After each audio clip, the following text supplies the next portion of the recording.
Jasdan civil હોસ્પિટલમાં લાખો રૂપિયાના કૌભાંડના આક્ષેપો સામે આવ્યા છે।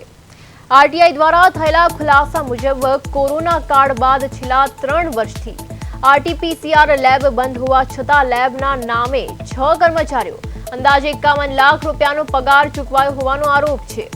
આ મામલે આરોગ્ય વિભાગ અને તંત્ર સામે ગંભીર સવાલો ઊભા થયા છે। જસદણના મેહુલ સંઘવીએ માહિતી અધિકાર કાયદા હેઠળ માહિતી માંગતા ખુલાસો સામે આવ્યો હતો।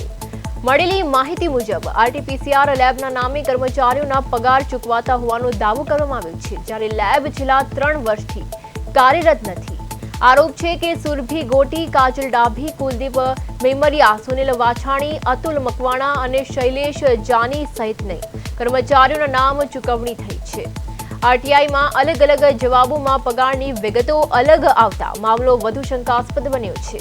હવે આ સમગ્ર મુદ્દે તંત્રની ભૂમિકા અને નાણાંના ઉપયોગને લઈને તપાસની માંગ ઉઠી છે।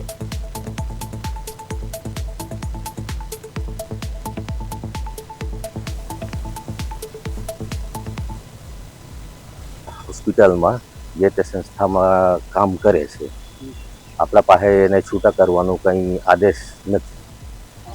કેટલા સમયથી બંધ છે ને સાહેબ, કેટલું પેમેન્ટ ચૂકવવામાં આવતું છે? એને કોરોના કાલથી એને જે નિયમ મુજબ જે એને પગાર થતો હોય એ સતત ચાલુ જ છે, એ અમે નિયમ મુજબ કરીએ છીએ। કેટલા સમયથી સાહેબ લેબ બંધ છે અને તો પણ પગાર ચૂકવવામાં?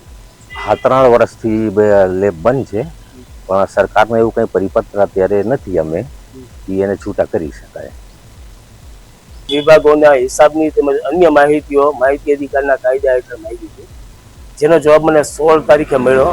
પણ એ 16 તારીખે જે જવાબ મળ્યો ત્યારે મને થોડુંક આશ્ચર્ય થયું કે આ માહિતી થોડીક ખોટી લાગે છે, એટલે મેં પ્રથમ અપીલ કરી। અપીલ કર્યા બાદ અપીલ અધિકારીની હુકમ ત્યાં થતાં 23/3ના રોજ મને એની માહિતી બીજી વાર વિગતવાર મળી। ત્યારે મેં એમાંથી ઘણું બધું જોયું ત્યારે મને પોતાને આશ્ચર્ય થયું કે આરટીપીસીઆર લેબ જે 3 વર્ષથી ચાલુ જ નથી, કાર્યરત જ નથી, એને તાળા લાગેલા છે, એના કર્મચારીનો પગાર ચૂકવાય છે, અને પગાર એ કોઈ સામાન્ય નહીં, ઘણો બધો મોટો પગાર ચૂકવાય છે।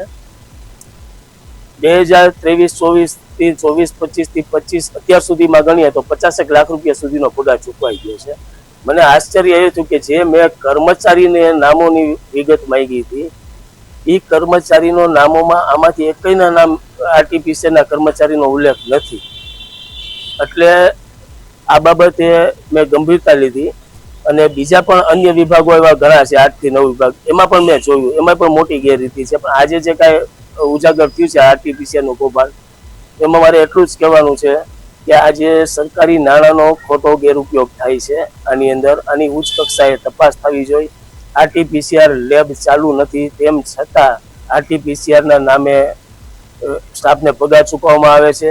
પણ બીજી એક વસ્તુ એવી છે કે માનો કે કોઈ પણ સંસ્થા સરકારી હોય તેના વાર્ષિક ઓડિટ તો થતા જ હોય। હવે આના 2023, 24, 25 ને 25 થી અત્યાર સુધીનો જે કાંઈ હિસાબ આવ્યો છે, જે પ્રથમ આરટીઆઈ જે મને મળી હતી એ ને પછી સુધારો કરીને આરટીઆઈ મળી, તો એ બેના હિસાબમાં 1 પણ રૂપિયાનો ફરક આવવો ન જોઈએ, પણ એમાં તો લાખો રૂપિયાનો ફરક છે।